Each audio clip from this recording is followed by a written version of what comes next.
রুবেল রুবেল সামনে যায় না।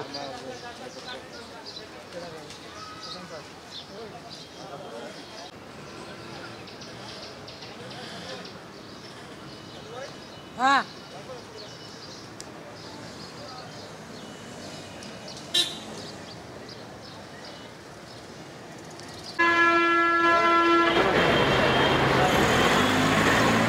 আপনি ওইদিকে থাকেন। হ্যালো হ্যালো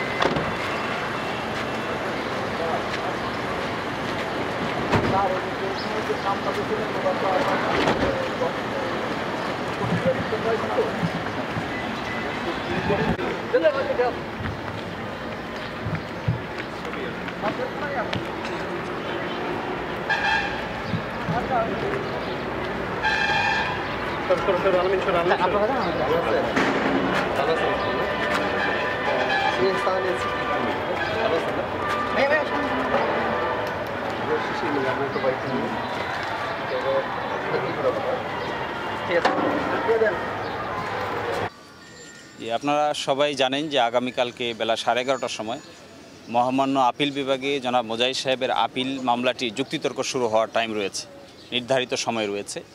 এই বিষয়টি নিয়ে আমরা জনাব মোজাহিদ সাহেবের সঙ্গে বিস্তারিত কথা বলেছি, আইনি অনেক পরামর্শ করেছি। উনি ওনার অবজারভেশনগুলো আমাদেরকে জানিয়েছেন।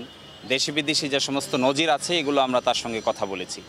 তিনি আমাদেরকে বলেছেন যে তার যুক্তিতর্কগুলো এবং তার পক্ষে যে সমস্ত যুক্তিতর্ক আছে সেগুলি যেন আমরা মহামান্য আপিল বিভাগের সামনে অত্যন্ত দৃঢ়ভাবে উপস্থাপন করি। আমরা ওনার এই নির্দেশনাটি নিয়েছি এবং শুনেছি।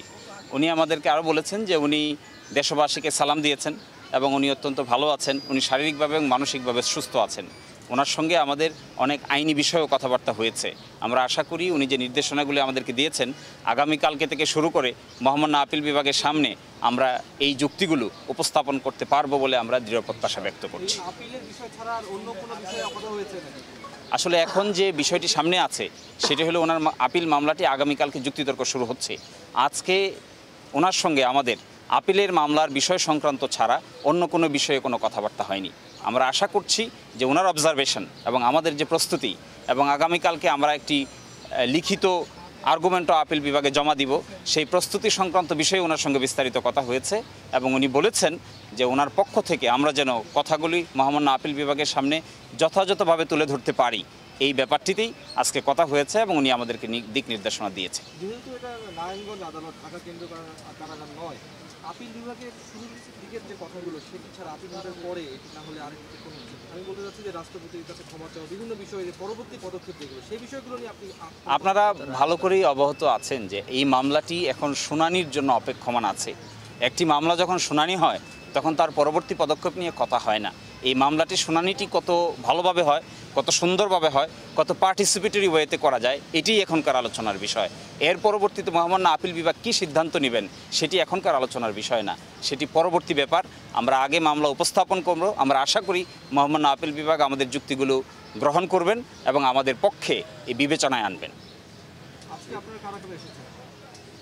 আজকে এসেছি আমি নিজে, আরেকজন আছেন ব্যারিস্টার এহসান সিদ্দিক এবং আরেকজন আছেন ব্যারিস্টার নাজিবুর রহমান। আমরা তিনজন আইনজীবী, ওনার সঙ্গে আধা ঘন্টারও বেশি সময় কথা বলেছি এবং বিস্তারিত আলোচনা করেছি এবং উনি আমাদেরকে নির্দেশনা দিয়েছেন। আমরা আশা করি মহামান্য আপিল বিভাগের সামনে আমরা এটি যথাযথভাবে তুলে ধরতে পারব।